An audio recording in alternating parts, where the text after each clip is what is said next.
नमस्कार मित्रों, आप सभी का बहुत बहुत स्वागत है स्कॉलर्स स्टडी सेंटर के यूट्यूब चैनल पे। तो प्यारे छात्रों, हम लोगों ने जो प्रैक्टिस सीरीज स्टार्ट की थी, आज हमारी सेकंड क्लास है उसको लेके। फर्स्ट में हम लोगों ने पढ़ी थी ग्रंथियां, ग्लैंड्स पढ़ी थी। तो आज हम लाए हैं श्वसन तंत्र यानी कि रेस्पिरेटरी सिस्टम।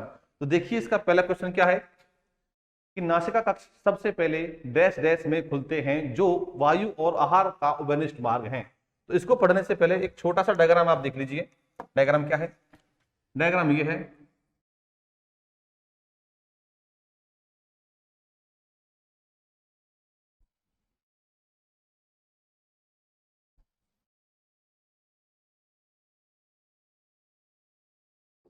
ये नाक से श्वसन तंत्र का पाइप स्टार्ट होता है, ये आगे चल के श्वास नली बन जाती है, फिर ये और आगे चल के दाएं बाएं फेफड़े में ऐसे खुलता है। एक फेफड़ा ये हो गया, एक फेफड़ा आपका ये हो गया, ठीक है। अब ये आगे चल के और छोटे छोटे पाइप में जैसे किसी पेड़ की टहनी होती है, सेम वैसे ही हजारों लाखों की संख्या में होते हैं। मैं फिलहाल दो तीन बना रहा हूं, ये सिर्फ समझने के लिए है। ये हुआ, इनके मुख पर होते गुब्बारे समान संरचना, मोटी मोटी, जो श्वास लेते हैं तो फूल जाती हैं और बाहर छोड़ते तो सिकुड़ जाती है। ये लीजिए, ठीक है। तो ये आपका होता है नासा छिद्र,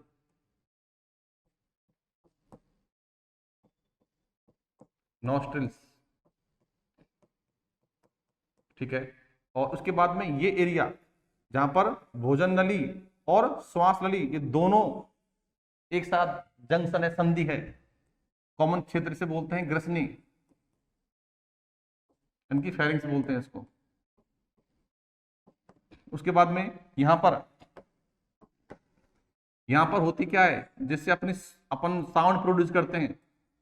आ आ लोग गाना गाते हैं, बोलते हैं ना, इसे बोलते हैं स्वरयंत्र, यानी कि साउंड बॉक्स बोलते हैं इसको। इसका नाम है अपने जो होते हैं ना स्तनधारी मैमल्स, इंसान जो होते हैं, इसको कहते हैं लैरिंग्स।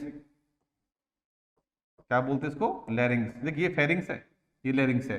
उसके बाद में इसे बोलेंगे श्वास नली। क्या कहेंगे? श्वास नली अर्थात ट्रैकिया। और ये आपका बन जाता है दाएं बाएं पार्ट में। इनको क्या बोलेंगे? इन्हें बोलेंगे श्वसनी, यानी कि ब्रोंकी, ब्रोंकई, ब्रोंकी।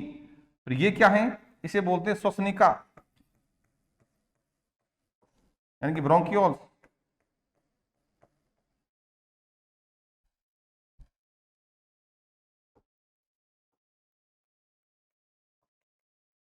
ब्रोंकियोल्स। और ये होती हैं वायु कूपिका,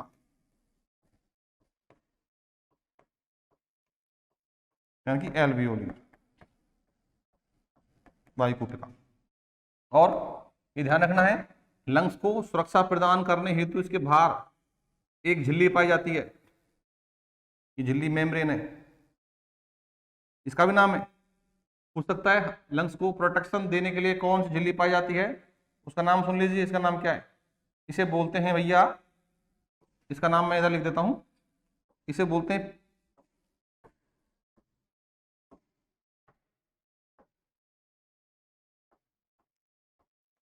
प्लूरा। और एक नाम और इसका प्लूरल झिल्ली।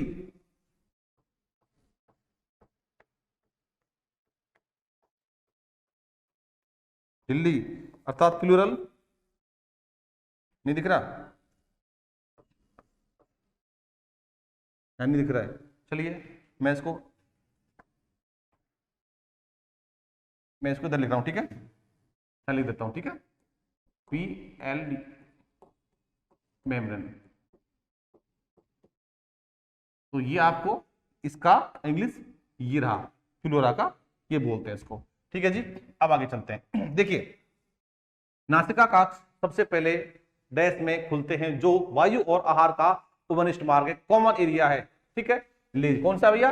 ये ग्रसनी वाला, ये रहा। ये आंसर क्या है? ग्रसनी, ये वाला आंसर आएगा इसका, यानी कि फेरिंग्स आएगा, ये आएगा। आगे चले भैया, चलिए, ये रहा। Next, which of the following are known to detect fragrance in humans, निम्नलिखित में से कौन मनुष्य में सुगंध का पता लगाने के लिए होता है। ये लगाने के लिए, लागना नहीं है, लगाना।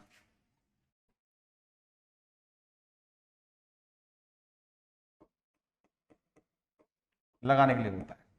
बात समझिए, ये मेरे नाक है, नाक का स्टार्टिंग वाला पार्ट, ये वाला पार्ट जिसमें नाक में छोटे छोटे बाल मिलते हैं, ये जो बाल मिल रहे हैं इनको कहते हैं रोम, रोम बोलते हैं।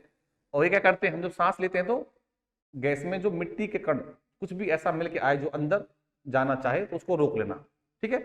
और इसमें मिलता है म्यूकस, जो बिल्कुल चिकना पदार्थ होता है ना, उसे बोलते हैं म्यूकस। तो इसमें ग्लैंड भी है जो म्यूकस निकालती हैं अंदर नाक में, तो वो आपका उस म्यूकस में चिकने पदार्थ में जम जाता है और अंदर जो हवा है वो छन के जाती है। तो इसका काम क्या है, छानना। इस वाले क्षेत्र को क्या बोलते हैं, इसको बोलते हैं भैया, इसे बोलते हैं, कहां है, तीसरे पे आ गए ना, इसे क्या बोलते हैं, लो जी, इसे बोलते हैं प्रज्ञान क्षेत्र, यानी कि वेस्टिबुलर एरिया रीजन बोलते हैं किसको, आगे वाले को। तो ये फर्स्ट नंबर पे आया, ये तो फर्स्ट नंबर वाला हो गया, स्टार्टिंग वाला प्रज्ञान क्षेत्र, यानी कि ये वाला फर्स्ट हो गया, ये फर्स्ट हो गया, ठीक है। उसके बाद इसके पीछे कौन होता है, इसके पीछे होता है आपका रेस्पिरेटरी रीजन, यानी कि कह सकते हैं इसको श्वसन क्षेत्र बोलते हैं, क्षेत्र नहीं है ये क्षेत्र है, श्वसन क्षेत्र, यानी कि रेस्पिरेटरी रीजन। इसका काम क्या होता है, इसके जस्ट पीछे, ये सेकंड नंबर पे है, ये फर्स्ट पे है, ये आपका सेकंड नंबर पे है, आगे उसके पीछे बीच वाले में इससे में आता है। तो इसका काम क्या होता है, इसका काम होता है, देखिए हमारा जब हम श्वसन करते हैं तो हम जैसे ठंडी हवा लेते हैं तो उसे गर्म कर लेना, या गर्म लेते हैं तो उसको थोड़ा सा ठंडा कर देना, एज ए एयर कंडीशनर, यानी कि वातानुकूलित की तरह काम करता है। तो आपसे पूछे कि एसी की तरह काम कौन सा क्षेत्र करता है नाक का, तो क्या बोलोगे, उसको बोलोगे रेस्पिरेटरी रीजन बोलोगे, अर्थात श्वसन क्षेत्र बोलोगे उसको। बात समझ में आई। तो आगे आपका कौन सा है, वेस्टिबुलर, उसके बाद आपका आएगा रेस्पिरेटरी रीजन आएगा। इसका काम क्या होता है, रेस्पिरेटरी का टेम्परेचर को मेंटेन करना काम होता है। चलिए उसके थर्ड नंबर पर आएगा घ्राण क्षेत्र, ये थर्ड नंबर पे आएगा, आप थर्ड पे है ऑल्फैक्टरी रीजन। इसका काम क्या होता है, स्मेल, सुगंध को, सुगंध हो या दुर्गंध हो, अब जब सूंघते ना अंदर जाके लगती है तब मालूम चलता है कि ये कैसी है, ये आपका सुगंधित है या बदबूदार है। तो आपका नाक में, ये अगर नाक मैं इसको बोल दूं तो ये आपका फर्स्ट वाला है, उसके बाद में सेकंड वाला, उसके बाद में ये थर्ड वाला, ये आपकी अगर नाक है तो इस टाइप से, स्टार्टिंग वाला, बीच वाला और ये लास्ट वाला, ये तीन नाम आपके सामने आते हैं। आंसर क्या बोल रहा है कि सुगंध की बात कर रहा है तो क्या करेंगे, घ्राण क्षेत्र कहेंगे, अर्थात कैसे कहेंगे, ऑल्फैक्टरी रीजन कहेंगे। ये आपको ध्यान रखना है। चलिए भाई ये आया, ओके आगे चलो। नासिका कक्ष का कौन सा भाग एयर कंडीशनर की तरह काम करता है, क्वेश्चन आ चुका है भैया, बता दिया कौन सा, रेस्पिरेटरी चैम्बर, ये लीजिए।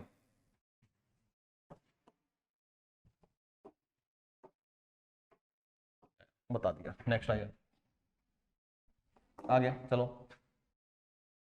मनुष्यों में दो नासिका वेश या कक्ष पाए जाते हैं जिसे डैश अलग करता है, यानी कि there are two nasal chambers are found in, ये बीच में गैप है, फाउंड इन,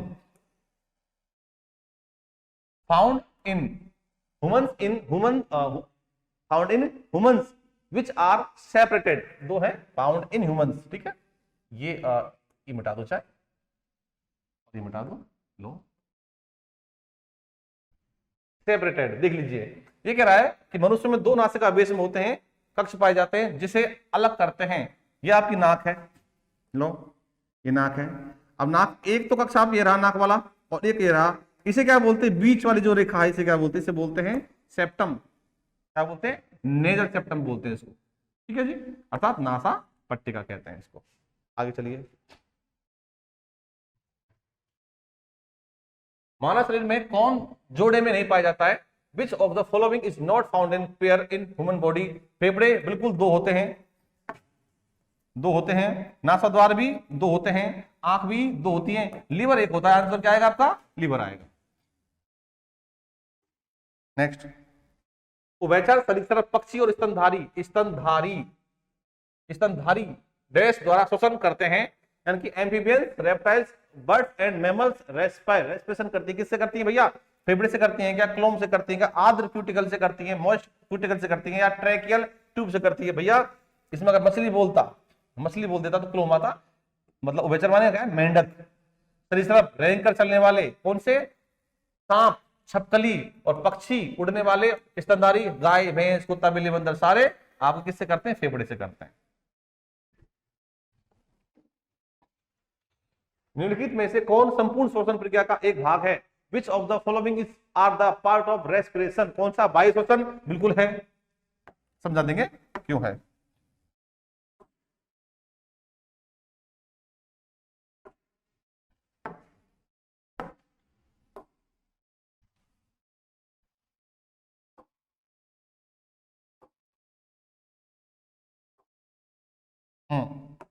वायु श्वसन बिल्कुल है, आंतरिक भी है, गैस का परिवहन भी है।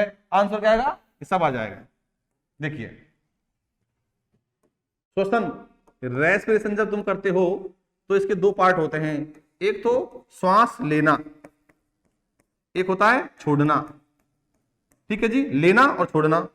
ठीक है, अच्छा लेना कहलाता है आपका अंतर श्वसन, इसे बोलते हैं इंटरनल रेस्पिरेशन बोल देते हैं, और इसे अपन एक नाम और इसको इनहेलेशन भी बोल देते हैं, ये नाम भी इसका। छोड़ना होता है मतलब बाहर छोड़ना, इसे बोलते हैं वायु श्वसन बोलते हैं इसको, वायु श्वसन। इसको अपन एक्सहेलेशन भी कह देते हैं, अर्थात एक्सटर्नल रेस्पिरेशन भी कह देते हैं। तो सांस लेंगे, देखो सांस लिया अंतः, छोड़ा तो बाहरी, तो श्वसन में दोनों आगे, जब ये दोनों मिल जाते हैं एक साथ तो होता है एक श्वसन पूरा। तो आंसर आपका दोनों तो नहीं है, ये भी है, और इसी के द्वारा हम लोग गैसों का परिवहन भी कर लेते हैं। अंदर गए गैस गई और बाहर निकाल दी, और साथ साथ में हमारा ब्लड के द्वारा, आगे बताऊंगा, ब्लड के द्वारा O2 गैस का परिवहन और CO2 गैस का परिवहन भी श्वसन का ही पार्ट है। इसलिए आपका आंसर क्या आ जाएगा? डी आ जाएगा। आगे चलिए, श्वसन की संपूर्ण क्रिया को संपन्न करने के लिए जटिल जीवों में क्या होता है? श्वसन की संपूर्ण क्रिया को संपन्न करने के लिए क्या होता है? What does have in complex organism to carry out the entire process of respiration? क्या होता है सुन लीजिए भाई। तंत्र है ये, हिंदी क्या तो तंत्र हो गया, ठीक है भाई, परेशान मत होना।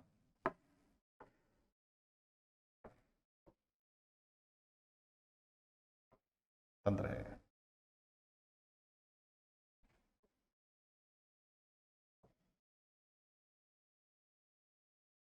चलिए देखिए आप आ समझिए, ये आपकी बॉडी है,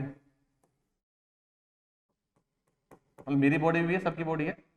ये होता है इसमें हार्ट, और बॉडी जो होती है वो किसकी बनी होती है? बहुत सारी सेल्स से, कोशिकाओं से बनी होती है बॉडी। बॉडी का हर अंग बना होता है सेल से, कोशिकाओं से। ठीक है, मान लीजिए सेल है, ये सारी सेल है, मैंने जूम कर दिया एक सेल को, ये आपकी सेल हो गई एक, ऐसी करोड़ों अरबों खरब होती हैं सेल कोशिका। अब इस सेल की डिमांड होती है, इस सेल की डिमांड होती है कि मुझे एक ऑक्सीजन गैस चाहिए, ये डिमांड है, ये चाहिए मेरे को। तो भैया ये आपका हार्ट है, और ये आपका होता है यहाँ पे, चलो एक काम करते हैं, ये आपके फेफड़े हैं, हार्ट होती है, ये फेफड़े हैं। अब फेफड़े में कौन सी गैस भरी होती है? यही ऑक्सीजन अंदर भरी पड़ी है, लिया। अब इस सेल को O2 गैस यानी कि ऑक्सीजन गैस कैसे पहुंचाई जाए? तो ये काम करता है ब्लड, क्योंकि ब्लड हमारी बॉडी में लगातार घूमता रहता है। तो ब्लड ने इस काम को करने के लिए सबसे पहले क्या किया? खुद कहां पहुंचा? खुद पहुंचता है लंग्स में, पहुंचा फेफड़े में, पहुंचा, यहां से उठाया इसको और बॉडी की हर सेल तक, यहां तक पहुंचा दिया ब्लड को, सॉरी बॉडी की हर सेल तक पहुंचा दिया। O2 गैस को किसने? ब्लड ने पहुंचाया। तो ब्लड ने क्या किया? वास्तव में O2 गैस का परिवहन किया, ट्रांसपोर्टेशन ऑफ O2 गैस, और कोशिका इस O2 गैस से ऊर्जा प्राप्त करती है, इसकी हेल्प से ऊर्जा प्राप्त करती है, और O2 बन जाती है, क्या बन जाती है? CO2। जब वापस ब्लड आएगा तो इस कोशिका से O2 देगा, CO2 जो बनेगी उसको वापस लेके आएगा और लंग्स में पहुंचाएगा, और यहां से CO2 को बाहर निकाल दिया जाएगा, फिर O2 गैस ले ली जाएगी, फिर लंग्स में जाएगा, O2 फिर उठाएगा, फिर सेल के पास पहुंचाएगा। ये लगातार साइकिल चलता ही रहता है। इसे बोलते हैं गैसों का परिवहन कहते हैं, इसे बोलते हैं श्वसन। तो हम लोग देखते हैं कि ये श्वसन है, लेकिन वास्तव में सिर्फ ये श्वसन नहीं है, श्वसन तो अंदर ये चल रहा है, O2 गैस को ब्लड के द्वारा बॉडी में पहुंचाना, बॉडी की हर सेल तक पहुंचाना। तो देखिए श्वसन की संपूर्ण क्रिया को संपन्न करने के लिए जटिल जीवों में क्या होता है? क्या होता है? श्वसन तंत्र। देखो दोबारा सुनो, श्वसन को पूरा करना है, अरे इसी को पूरा करना है भैया, इसको पूरा करना है। कौन करता है? ये परिवहन तंत्र करता है। यहाँ पे ब्लड का काम देखा जाएगा, अर्थात श्वसन तंत्र को पूरा कौन करेगा? परिवहन करेगा। ठीक है भैया, ब्लड ने क्या किया? गैसों का परिवहन किया, तब जाके कंप्लीट हुआ। अगर ये काम अंदर नहीं होता तो चाहे तुम कितना श्वसन कर लो, आप लोग मृत्यु को प्राप्त पक्का हो जाते। आगे चलो, नेक्स्ट, निम्नलिखित में से कौन संपूर्ण श्वसन प्रक्रिया का एक भाग है? ये करा तो दिया, दोबारा आया ये, हाँ दोबारा आ गया। नेक्स्ट, जीवों में होने वाले उस क्रिया को क्या कहते हैं जिसमें भोज्य पदार्थ का अपघटन या ऑक्सीकरण करके ऊर्जा प्रदान की जाती है? What is the process that occurs in the organisms in which energy is released by decomposition or oxidation of food additives? देखिए, ध्यान दीजिए, हमने खाना खाया, खाना खाने से क्या मिलती है? पाचन के द्वारा क्या बनता है? ग्लूकोज बनता है। ठीक है जी, हम गैस कौन सी लेते हैं? O2 गैस लेते हैं। इन दोनों के मिलने से भैया कौन सी गैस बनती है हमारी बॉडी में? CO2, और साथ साथ में आता है पसीना, अर्थात पानी, ये पसीना है। और क्या मिलती है? एनर्जी मिलती है। अगर देखा जाए तो ग्लूकोज को तोड़ा गया किसमें? CO2 और जल में, पसीने में, और क्या मिल जाती है? एनर्जी। तो देखो, जिम होने वाली उस क्रिया को क्या कहते हैं? भोज्य पदार्थ का अपघटन करके, अर्थात ग्लूकोज का अपघटन किया किसमें?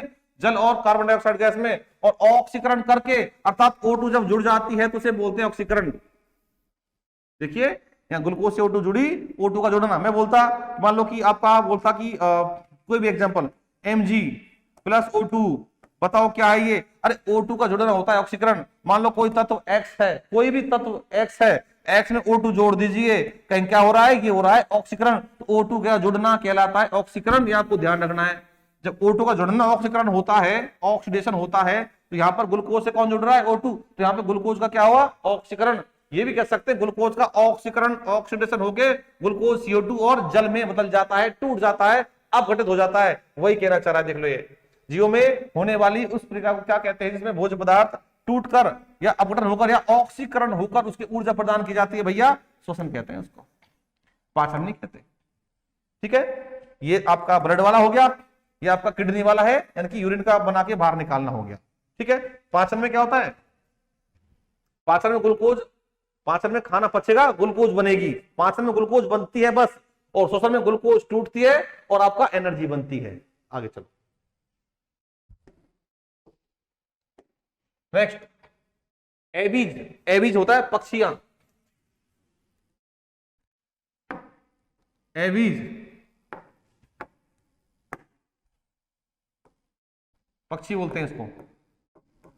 एबीज एक ग्रुप का नाम है, साइंस में पक्षी इसमें रखे गए हैं। एबीज में गैसों का आदान प्रदान डैश के भीतर होता है। देखो, मैंने बताया था पहले पॉइंट में, याद कीजिए, मैंने कहा था वायु कुपिका एल्वियोली, दिखाऊं? चलो देख लो, चलो तो मिट गया, खैर मिट गया। मैंने आपसे ये कहा था कि लंग्स, ये लंग्स हो गए, तो लंग्स के किनारे पे ये ऐसे इसकी छोटी छोटी ब्रांचेस टहनी जैसी निकलती हैं और गुब्बारे पाए जाते हैं, इसे बोलते हैं वायु कुपिका, यानी कि एल्वियोली। अगर पक्षी एबीज की बात की जाए तो एबीज में भी ऐसा ही होता है, और उनको अपन वायु कुपिका नहीं बोलते, हम उन्हें बोलते हैं वायु थैली, अर्थात एयर सैक बोलते हैं। ठीक है, एयर सैक बोला। अब आंसर क्या आएगा? ये बोल रहा है एबीज में गैसों का आदान प्रदान होता है। अरे भैया, फेफड़े में तो होता है, फेफड़े, लंग्स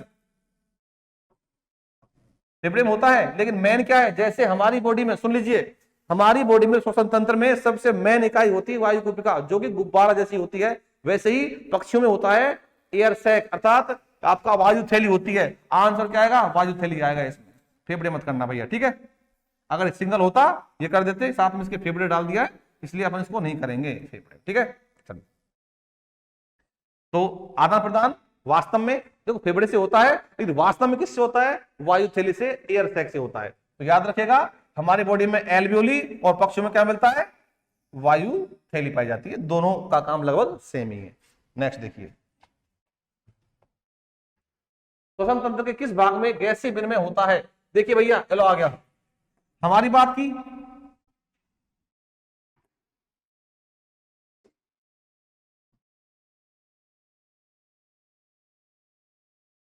देखो जब पक्षी की बात की तो क्या बोला गया था, एयर सैक।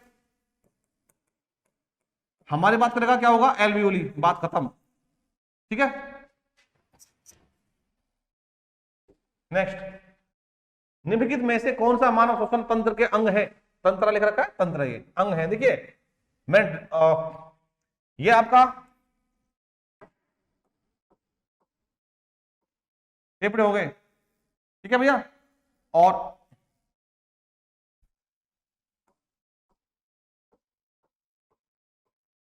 ये फेफड़े हैं, ठीक है। उसके बाद वही बताया, श्वसनी, श्वसनिका, और ये वायु कूपिका, ये लीजिए। और मैंने बताया ये क्या है, इसके बाहर झिल्ली होती है, इसको प्रोटेक्शन देने के लिए नाम था प्लूरा। और नीचे ये मिलता है ऐसे, डायफ्राम बोलते हैं इसको, ये डायफ्राम होता है। श्वास लेते छोड़ते हैं तो ये चपटा होता है, फैलता है और सिकुड़ता है, मतलब चपटा होता है, ऐसे नीचे होता है इस प्रकार से, ठीक है, डायफ्राम। तो आपके देखो वायु कूपिका भी, श्वसनी, श्वसनिका, श्वास नली और डायफ्राम और फेफड़े सारे श्वसन तंत्र के पार्ट हैं, अंग हैं। देख लीजिए, ट्रैकिया, श्वास नली, हाँ है, हाँ है, फेफड़े हैं, हाँ है, डायफ्राम भी किसका पार्ट है, ये देखो, ये भी आपका श्वसन तंत्र का पार्ट है। आंसर क्या आएगा, उपरोक्त सभी आएगा। ये लीजिए, आगे चलो। हृदय से ऑक्सीजन रहित रक्त फेफड़ों, ये देखिए गलत है, ये थोड़ा टाइपिंग एरर है, फेफड़ों में किसके माध्यम से आता है, ये क्वेश्चन। फिर देखिए यहां से ये इसको बोल देंगे फुफ्फुस,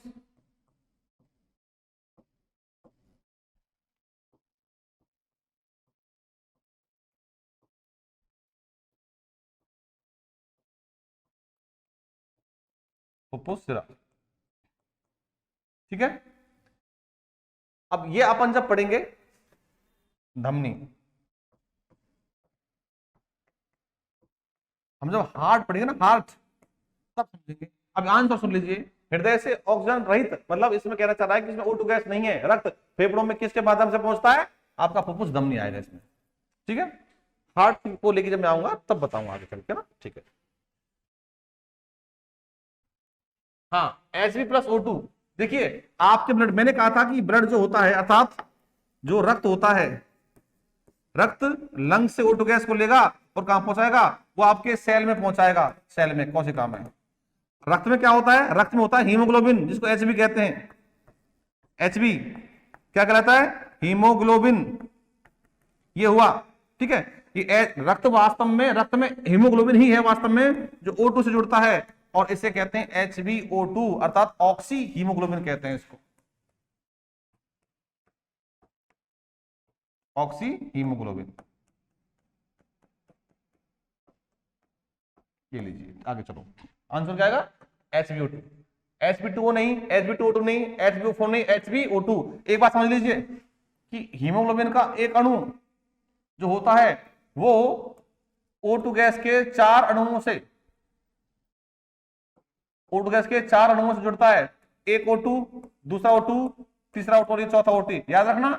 एक हीमोग्लोबिन का मॉलिक्यूल, अणु 4 O2 गैस के अणुओं से, मॉलिक्यूल से जुड़ता है, जुड़ता है। आगे चलो, नेक्स्ट, ऑक्सी हीमोग्लोबिन का बनना क्या है भाई, बनना क्या है, अब बात समझिए, वही डायग्राम, ये आपके फेफड़े, ठीक है। मान लो एक सेल बहुत सारी हैं, एक मैंने ले ली, अब इसने गैस कौन सी ली, O2, छोटी कौन सी थी, CO2, अब यहां कौन सी भरी पड़ी है, O2। जब ब्लड जाएगा, अर्थात आपका हीमोग्लोबिन जब जाएगा ब्लड के साथ साथ, तो यहां से क्या लेगा, O2 को ग्रहण करेगा और क्या बनाएगा, HbO2। अभी मैंने बताया था, इसे बोलते हैं ऑक्सी हीमोग्लोबिन। इसको उठाएगा और मान लो बॉडी की हर सेल में पहुंचाएगा, पहुंचा दिया, चलिए पहुंचाएगा तो O2 तो पहुंच गई, O2 को तो छोड़ दिया भैया यहाँ पे, और क्या ले ली, यहाँ पे CO2 को ले लिया गया, अर्थात O2 छोड़ दी, CO2 ले ली। क्या ऐसा हुआ कि ऑक्सी हीमोग्लोबिन HbO2 एक बार जब बन गया तो उसके बाद में टूटा ही ना हो, ऐसा तो नहीं है। अर्थात ऑक्सी हीमोग्लोबिन बना, उसके बाद में सेल में जाके वहां से O2 को छोड़ दिया और CO2 को ले लिया।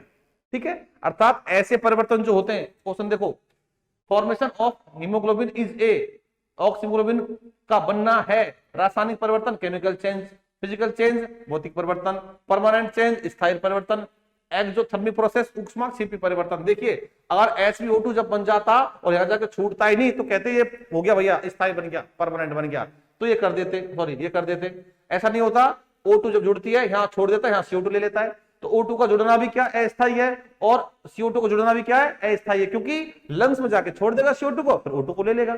अर्थात जो आपका ये बना अस्थायी, ये भी कैसा है आपका अस्थायी है, तो ये तो होगा नहीं आपका। अब रासायनिक क्या होता है, वास्तव में रासायनिक परिवर्तन, सारे रासायनिक परिवर्तन जो होते हैं वास्तव में क्या होते हैं, वास्तव में सारे केमिकल चेंज जो होते हैं वो कैसे होते हैं, स्थायी होते हैं। अब ना तो ये है और ना ही वो ये है, भौतिक परिवर्तन है। भौतिक परिवर्तन वैसे होते हैं जो एक बार हो गया तो दोबारा हो जाए, जैसे मान लो बर्फ है, आइस है, आइस से जल बन जाना और जल से वापस आइस बन जाना, ये भौतिक परिवर्तन होता है। तो भाप से पानी बनना, पानी से भाप बनना, ये भौतिक परिवर्तन होता है, फिजिकल चेंज होता है। तो यहाँ पे देख लीजिए, यहाँ पे आपका SpO2 बना और यहाँ के O2 को छोड़ दिया, फिर CO2 को ले गया, अर्थात ये क्या है अस्थायी है। तो भौतिक परिवर्तन जो होते हैं ना वो कैसे होते हैं, अस्थायी होते हैं। ठीक है, आंसर क्या आएगा आपका, भौतिक आएगा। नेक्स्ट देखिए, एक हीमोग्लोबिन अपने साथ कितने O2 गैस के अणुओं को बांध कर रखता है, बता दिया था कितने, बदम क्या कर रखा है भैया, 1 जूब 2 सीधम 3 विरत 4 सुनो भाई, ये थोड़ा हाँ वो है, मैं इसको साफ करता हूं, नहीं करता हूं, 1 2 3 4,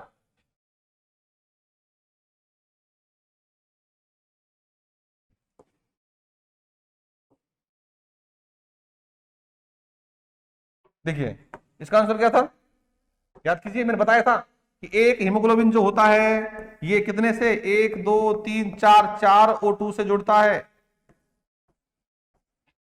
बताया ना भाई, कितने से 4 O2 जुड़ता है,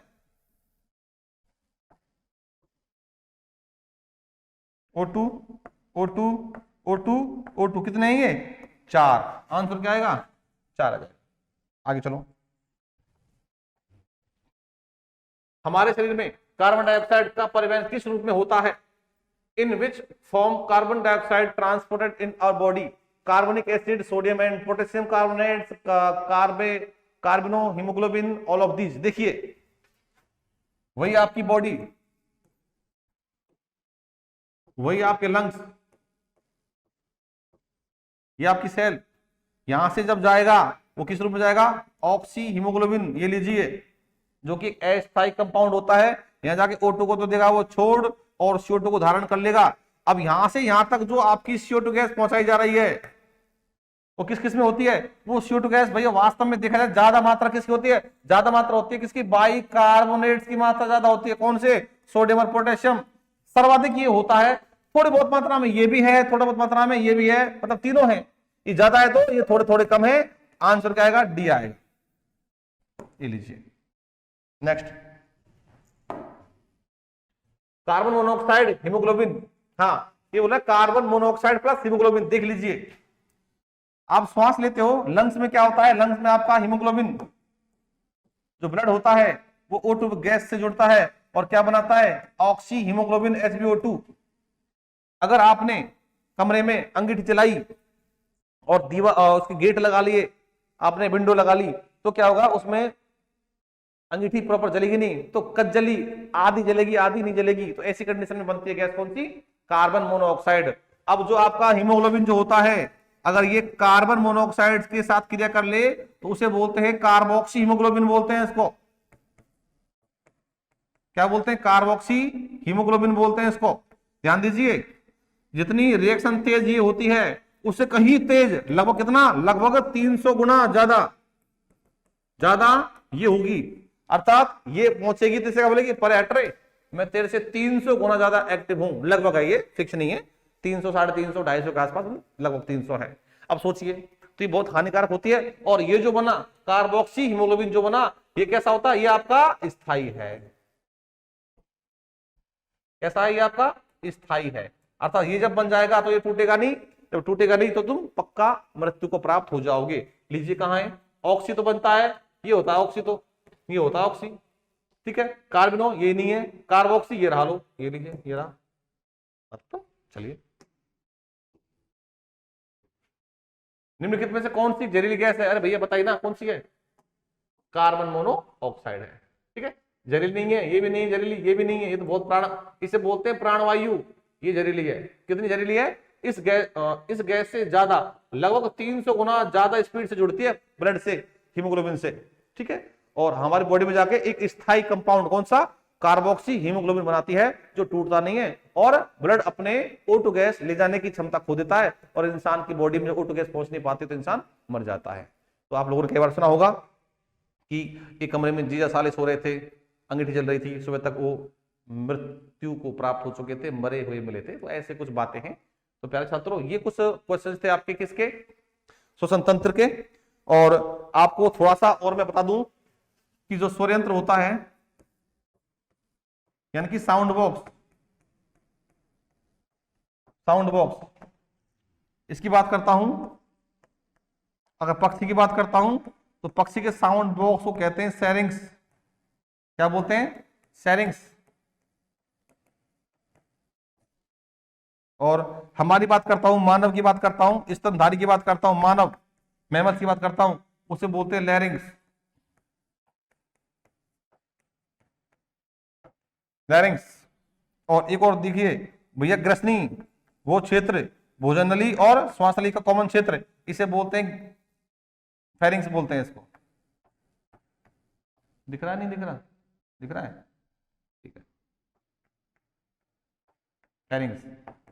तो ये अलग चीज है, लैरिंग्स अलग है, सेरिंग्स अलग है, और फेरिंग्स अलग है, ग्रसनी बोलते हैं इसको। चलिए दोस्तों, ये तो थी आज की क्लास, और मैं फिर दोबारा से आऊंगा किसी प्रैक्टिस टेस्ट को लेकर आपके सामने एक नए टॉपिक के साथ में। तब तक के लिए नमस्कार, जय हिंद।